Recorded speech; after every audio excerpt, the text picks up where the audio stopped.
Bonjour à tous, aujourd'hui essai de la Polestar 2 et c'est le modèle restylé, donc il y a de très légers changements, plutôt mécaniques qu'esthétiques, mais je vais vous montrer tout ça. Donc là on est sur le modèle long range single motor, donc avec la plus grosse batterie et on est en propulsion. Donc c'est une batterie de 82 kWh brut pour du 78 kWh net.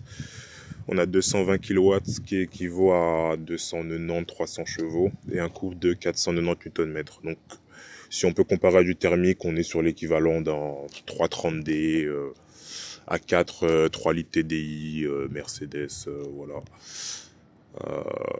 320 CDI. Quand ça existait, maintenant ça n'existe plus.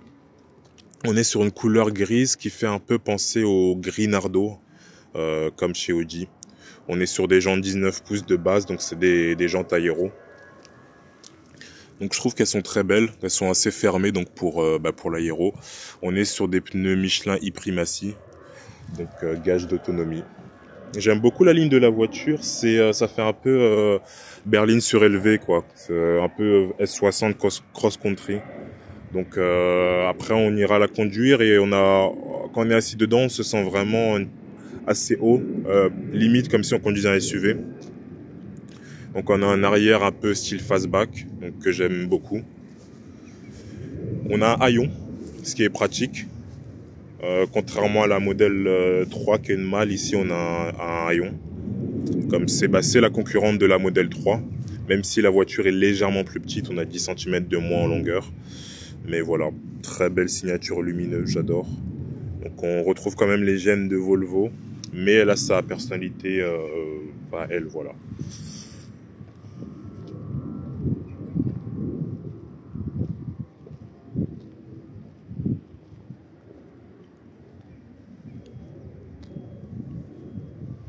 Caméra avant. Donc on a les caméras 360, donc on a une caméra à l'avant, on a une caméra je crois en dessous des rétros et une caméra à l'arrière. Donc voilà pour le tour extérieur. Je vais vous amener à l'intérieur. Donc on va aller au poste de pilotage.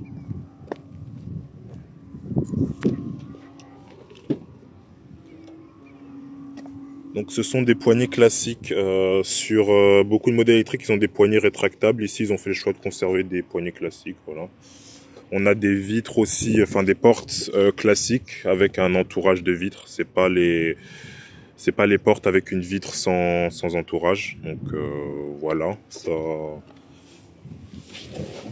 c'est un peu moins poussé que sur d'autres modèles, mais ça reste classique et c'est des solutions voilà approuvées, fiables. Donc pour l'intérieur, donc le logo Polestar. Donc qui fait penser à deux chevrons inversés. C'est pour ça que Polestar a mis du temps à arriver en France, parce que il y avait un procès avec Citroën qui disait que Polestar avait copié le logo. Donc mais maintenant c'est fini, donc vous allez pouvoir avoir des Polestar en France. Très beau levier de vitesse. Voilà, ici on a la charge à induction pour téléphone. On a le CarPlay Android Auto avec fil. Donc ça c'est dommage, par exemple sur mon Q3 j'avais sans fil. Donc c'est un volant clairement Volvo, voilà les compteurs sont comme ça. On peut aussi afficher tout ce qui est GPS etc. derrière le compteur. Là on est sur un pack business, donc très bien équipé. On a notamment la Sono Harman Kardon qui fait un très très beau son.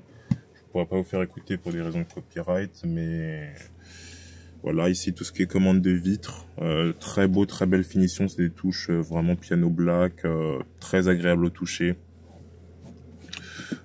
Pareil la poignée ici, commande de siège, c'est des sièges électriques. On a les sièges chauffants avant-arrière, volant chauffant.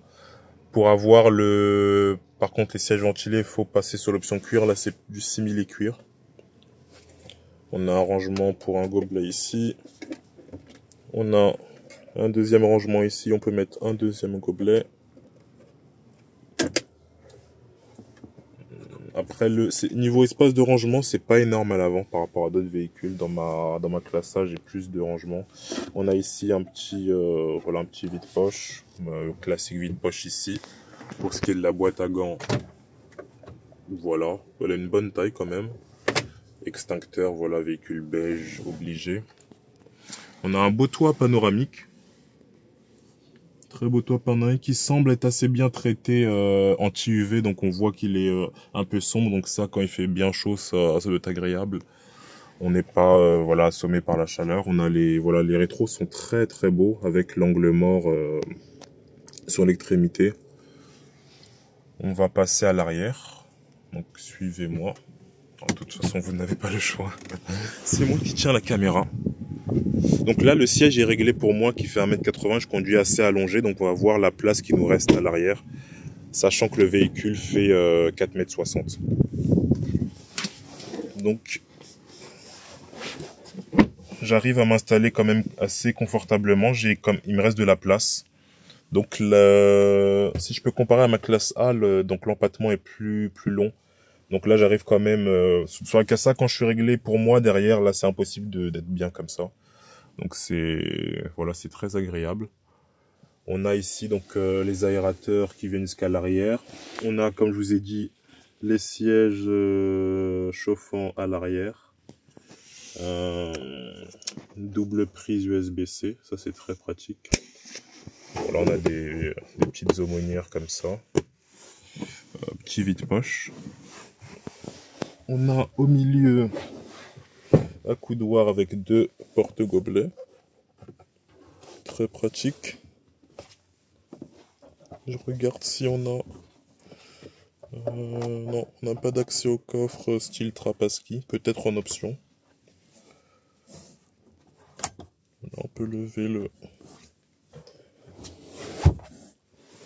Donc je trouve qu'à l'arrière, c'est très spacieux, même niveau espace à la tête. Voilà, moi qui suis assez grand, je suis proche, mais ma tête ne frotte pas le plafond non plus.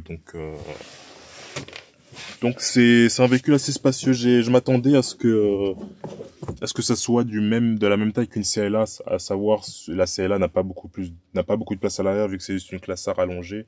Ici on a vraiment pas mal de place. Donc le classique, on a l'isofix aussi. Voilà, on va aller dans le coffre. Et je suis bloqué. Alors, je pense qu'il y a la sécurité enfant.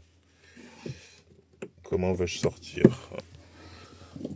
Ici aussi. Oh, je suis bloqué à l'arrière. Alors, les aléas du direct. Ouais, est-ce que je peux désactiver ici la sécurité enfant? Oh. C'est bon. Je peux sortir, je ne suis pas bloqué. Et aussi, ce que j'aime bien, c'est que comme la voiture est assez haute, je n'ai pas l'impression vraiment de descendre dans la voiture. Dans la classe A, c'est vraiment, tu dois te baisser, limite comme si tu t'assis par terre. Là, c'est un peu plus haut, donc c'est agréable. Bon, je vous ai dit qu'on allait au coffre.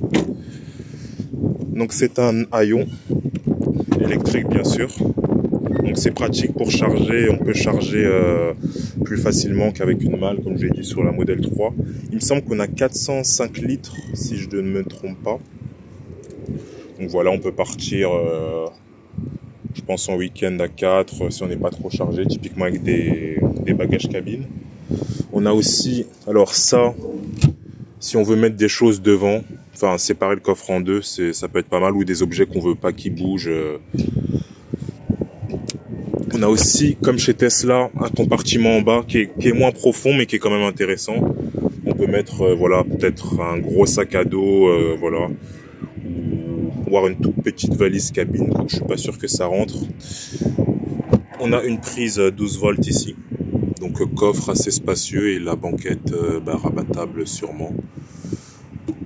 Donc c'est intéressant, voilà, c'est plus petit c'est pas un SUV, donc voilà, ça reste une berline. Donc le coffre est moins grand, mais c'est intéressant. On a aussi, comme chez Tesla, on a un frunk. Donc un frunk, c'est quoi? C'est un coffre sous le capot. Je vais vous montrer ça tout de suite. Il faut juste que je trouve où est la sécurité pour ouvrir. Ah, elle est là. Voilà, on a des vérins. Donc on a un frein qui est aussi moins grand que chez Tesla, mais on peut voilà charger aussi ici. Donc là on a un petit kit, je pense, d'assistance. On a voilà ici pour le lave-glace, c'est le seul entretien qu'on a à faire vu que tout est électrique. Le moteur est à l'arrière, si je ne me trompe pas, c'est une propulsion, et on peut avoir un moteur à l'avant en dual motor. Mais je trouve que niveau autonomie, le plus intéressant, c'est de prendre la propulsion parce qu'elle est plus légère et consomme moins. Là, sur la grande batterie, la propulsion a donc 659 km, la dual moteur à 590, donc on gagne voilà, 70 km en étant en propulsion. Et la puissance est suffisante parce que voilà, 290 chevaux, ça, c'est pas foudroyant parce que la voiture pèse 1,9 tonne, mais ça pousse quand même bien, c'est suffisant. Et voilà. Écoutez, vu que j'ai fait le tour, on va passer à l'essai routier. Donc on va se retrouver dans la partie 2 pour l'essai routier. Voilà, à plus tard.